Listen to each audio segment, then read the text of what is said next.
ہر قسم کی تعریف اللہ کے لیے ہے، ہم اس کی حمد بیان کرتے ہیں، اس سے مدد اور مغفرت چاہتے ہیں اور اپنے نفس کی برائیوں اور اپنے برے اعمال سے اللہ کی پناہ میں آتے ہیں۔ اللہ جسے ہدایت دے اسے کوئی گمراہ کرنے والا نہیں، اور جسے وہ گمراہ کرے اسے کوئی ہدایت دینے والا نہیں۔ میں گواہی دیتا ہوں کہ ایک اللہ کے سوا کوئی معبود برحق نہیں، اس کا کوئی شریک نہیں، اور میں گواہی دیتا ہوں کہ محمد اس کے بندے اور رسول ہیں۔ اے ایمان والو، اللہ سے کما حقہ ہو ڈرو اور دیکھو مرتے دم تک مسلمان ہی رہنا۔ اے لوگو، اپنے پروردگار سے ڈرو جس نے تمہیں ایک جان سے پیدا کیا اور اسی سے اس کی بیوی کو پیدا کر کے ان دونوں سے بہت سے مرد اور عورتیں پھیلا دی۔ اس اللہ سے ڈرو جس کے نام پر ایک دوسرے سے مانگتے ہو اور رشتے ناطے توڑنے سے بھی بچو، بے شک اللہ تعالیٰ تم پر نگہبان ہے۔ اے ایمان والو، اللہ تعالیٰ سے ڈرو اور سیدھی سیدھی باتیں کیا کرو تاکہ اللہ تعالیٰ تمہارے کام سنوار دے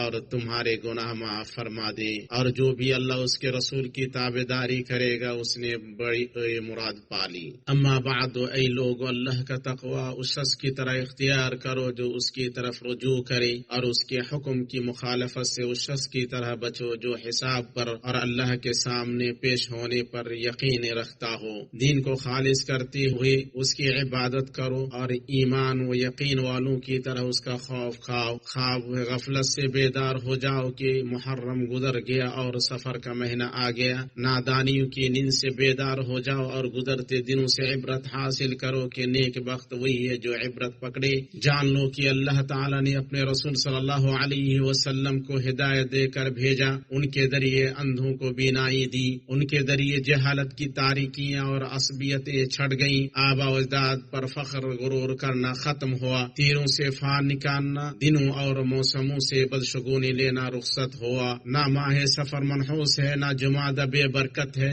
بدعت خود نہ کسی دین میں سعادت ہے اور نہ ہی بدھ کے دن میں نحوست ہے۔ اسلام آیا تاکہ جاہلیت کے عقائد کو ڈھا دے اور مسلمان کے لیے صحیح عقیدے کی تعمیر، درست توحید اور مضبوط یقین پر کرے جو عقلوں سے کھلواڑ کرنے والے تمام اوہام و خیالات سے پاک ہو۔ لہذا بدشگونی اور بدفعلی سے بچو، کیونکہ یہ مصیبت اور بدگمانی کا سبب ہے، یہ جاہلوں اور کفار کا طرز عمل ہے۔ اللہ تعالیٰ فرماتا ہے، آپ کہہ دیجئے کہ ہمیں صرف وہی نقصان پہنچائے گا جو اللہ نے ہمارے لیے لکھ دیا ہے، وہی ہمارا مددگار ہے، اور مومنوں کو اللہ ہی پر بھروسہ کرنا چاہیے۔ اوقات اور زمانے کو برا نہ کہو، نہ دنوں، سالوں اور مہینوں کو منحوس سمجھو، اور نفع نقصان کی نسبت صرف اس ذات کی طرف کرو جس کے ہاتھ میں تمام معاملات کی باغ ڈور ہے۔ مہینوں اور دنوں میں کوئی نحوست نہیں، جو کچھ اللہ نے تقدیر میں لکھ دیا ہے وہ ہو کر رہے گا۔ لوگوں، دنوں سے دشمنی مول لینا پاگل پن ہے۔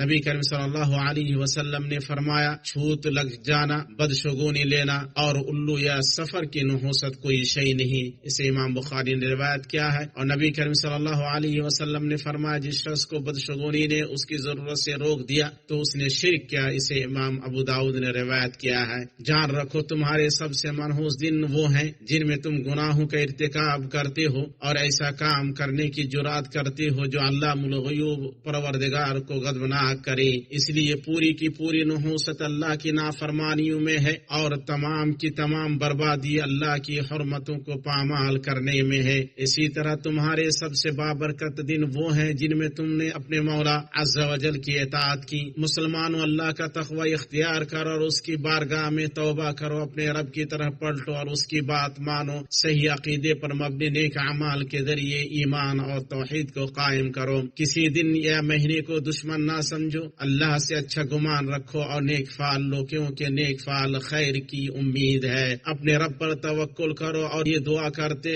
رہا کرو، اے اللہ، تیرے سوا کوئی بھلائیاں نہیں لا سکتا اور تیرے سوا کوئی برائیاں دور نہیں کر سکتا، اور تیرے بغیر نہ کوئی طاقت ہے نہ قوت۔ یا یہ دعا، اے اللہ، تیری بھلائی کے سوا کوئی بھلائی نہیں اور بدشگونی اسی میں ہے جس میں تو نے مقدر کیا ہے، اور تیرے سوا کوئی حقیقی معبود نہیں۔ اللہ کی کتاب سے رہنمائی حاصل کرو، اس نے ہر چیز کی تقدیر رکھی ہے۔ دلوں کو ان کی گندگی اور سیاہی سے پاک کرو، یعنی دشمنی، نفرت، جھگڑوں، بری اور خراب نیتوں سے۔ نرمی سے بات کرو، کھانا کھلاؤ، سلام عام کرو، صلہ رحمی کرو، اور راتوں کو جبکہ لوگ سو رہے ہو تم قیام کرو، قبل اس کے کہ تمہارے درمیان اور تمہاری خواہشوں کے درمیان موت حائل ہو جائے، اس سے پہلے کہ تم ذات کے حضور پیش کیے جاؤ جو ظاہر و باطن کا علم رکھتا ہے اور وہ تمہیں تمہارے اعمال کی خبر دے گا، فرمان باری تعالی ہے۔ اور اگر تم کو اللہ کوئی تکلیف پہنچائے تو بجز اس کے اور کوئی اس کو دور کرنے والا نہیں، اور اگر وہ تم کو کوئی خیر پہنچاتا ہے تو اس کے فضل کا کوئی ہٹانے والا نہیں۔ وہ اپنا فضل اپنے بندوں میں سے جس پر چاہے نچھاور کر دے، اور وہ بڑی مغفرت بڑی رحمت والا ہے۔ اللہ تعالیٰ مجھے اور آپ سب کو اپنی وعدہ کتاب اور اپنے معزز نبی صلی اللہ علیہ وسلم کی سنت سے فائدہ پہنچائے، اور ہمیں اور ان لوگوں میں شامل فرما دے جو بات کو بغور سنتے ہیں اور بہترین قول پر عمل کرتے ہیں۔ مومنو، تم سب مل کر اللہ سے توبہ کرو، تم فلاح پاؤ گے۔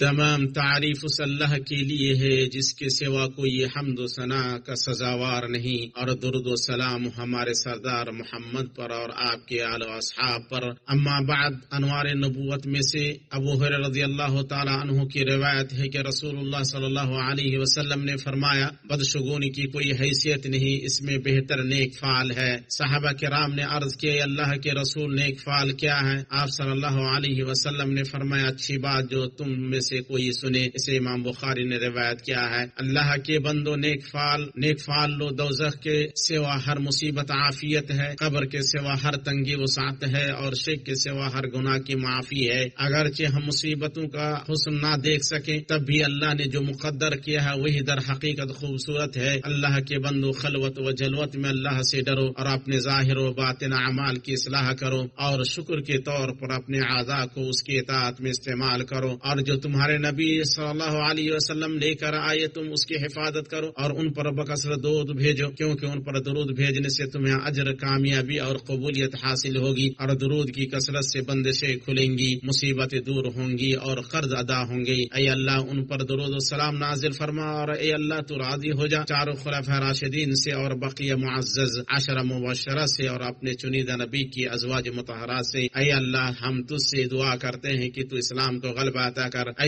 ذات جو اپنے بندوں پر اپنی رحمت سے فضل فرماتی ہے۔ اے اللہ، مسلمانوں کا مقام بلند کر، انہیں نصرت، کامیابی اور امیدوں کا تاج پہنا۔ اے اللہ، اپنی عنایت اور توفیق سے خادم حرمین شریفین اور ان کے وفا شعار ولی عہد دونوں کو نواز، جنہوں نے نیکی کا کام انجام دیا اور جن کے ہاتھوں ملک اور عوام کی اصلاح ہوئی۔ اے اللہ، انہیں اپنی مدد سے سر بلند کر اور اپنی توفیق و نصرت سے ان کی مدد کر۔ اے اللہ، تمام مسلمانوں کے حکمرانوں کی حفاظت فرما۔